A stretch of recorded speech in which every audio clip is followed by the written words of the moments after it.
Am I the idiot for being hurt that my wife won't allow me to see the birth of our baby and asking for some space? My wife is 8 months pregnant with our first kid and she has been finalizing her birth plan. She included me in the process, and I did my best to research and understand it. I went with her to see various doulas, picked a hospital together, established emergency plans, etc. I assumed I would be there for the birth, but she told me she didn't want me to see my daughter being born. She only wants her mother there, and I could only come in once it's done to see the baby. It hurt like hell because I was obviously very excited about it. I asked why and she just said she'd be more comfortable that way. I said okay. I told her I'll let her do whatever makes her comfortable and I'll be on board with it, but that I'm very hurt and will need some space for a few days to take it in. I slept in the guest room and left before she woke up for work, and she's been blowing up my phone with texts about how it's unfair to punish her for doing what's best for the baby. She called and she was crying and telling me I'm putting so much stress on a pregnant woman for no reason and that I'm an idiot for that. I don't think needing space for a few days is wrong of me, and I'm just asking her to let me take in what's happening. I can't pretend to be happy about missing the birth of our baby. She's so angry I'm wondering if I'm being a prick? Edit. No COVID restrictions for us. Edit 2. No, we're not the couple from the other post. My wife works from home. I don't work 14 hours and have been there for every appointment since the beginning. Now for comments before the update. Not the idiot. She is allowed to choose whoever she wants in the room, and you're allowed to take a day to sort your feelings.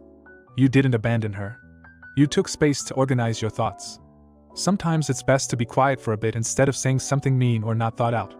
I'm wondering if she's psyched herself out and is worried that the blood, moaning, possible pooping and all that will turn you off. Some women think, he can't see me like this. I'm a mom of 2 and I didn't care who saw me like that. I just wanted my kids healthy and out. No idiots here. She made a choice she was comfortable with.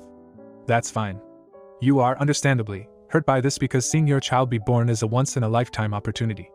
That's also okay. Sometimes we need to take ourselves out of a situation to avoid escalation. Neither of you are idiots for your feelings. Update 1. My wife had the baby and they're both healthy. I asked her on her due date if she still didn't want me to be there, and she said she wasn't sure. She was very stressed during labor, and I could tell she was really anxious, so I did my best to comfort her and didn't ask. She did ask me to leave when it was time to push, and I came back when our daughter was born. I didn't catch her, but I got to cut the cord and I held her first, which I am very grateful for. Things were okay with my wife for a while until she dismissed how I felt about missing the birth and said I was making a big deal out of a couple minutes. I then found out the reason she excluded me was because she was scared I would stop being attracted to her. I kinda lost it and I regret it, but I was sleep deprived and told her that I was disappointed in her as a mother, and she put her vanity before our kid and before me. My wife then asked for marriage counseling. We're on a wait list for a first appointment.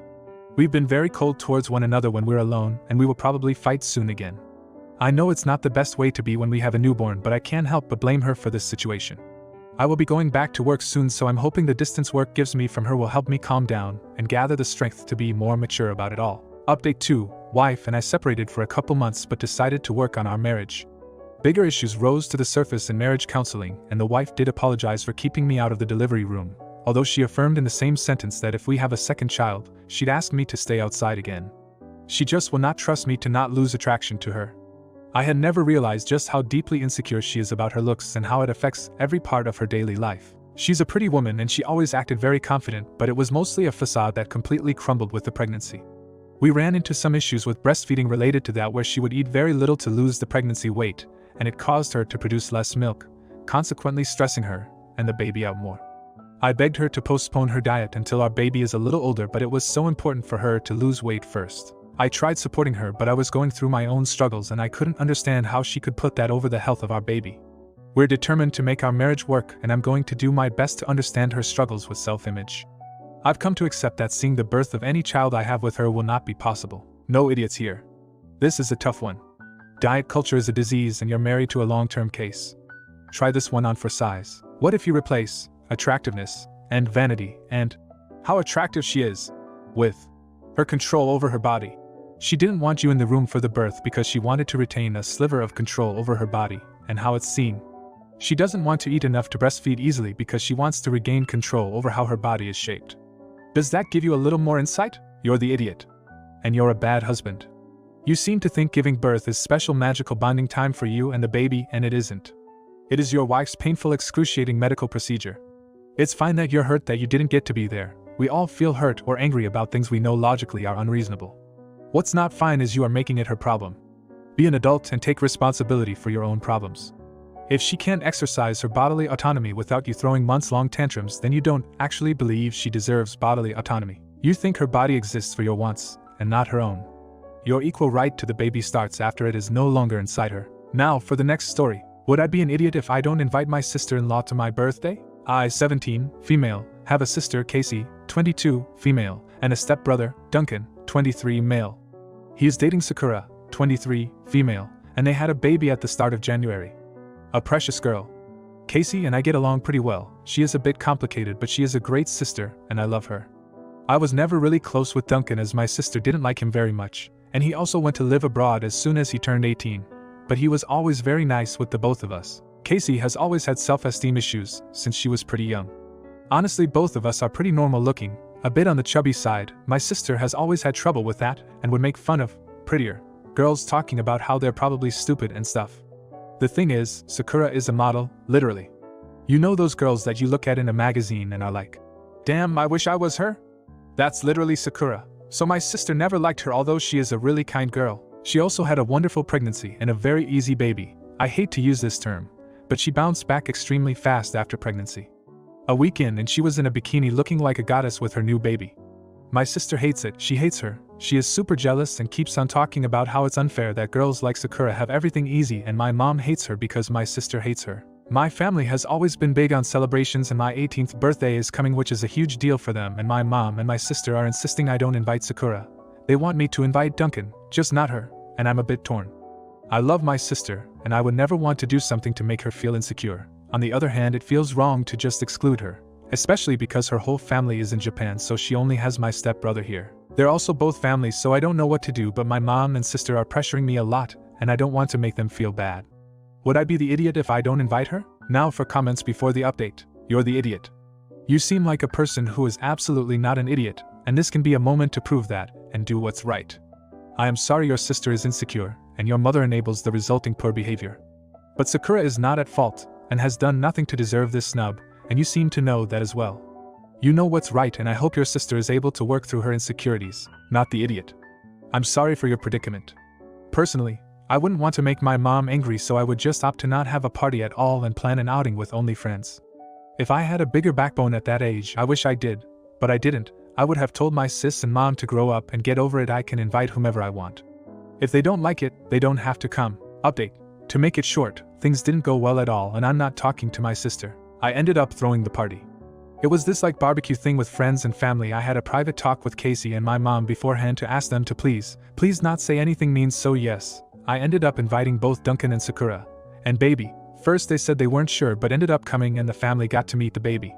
She goes to work with Sakura, so is used to being with people. She is really well behaved and so cute. Everyone was all over them, which was okay by me tbh.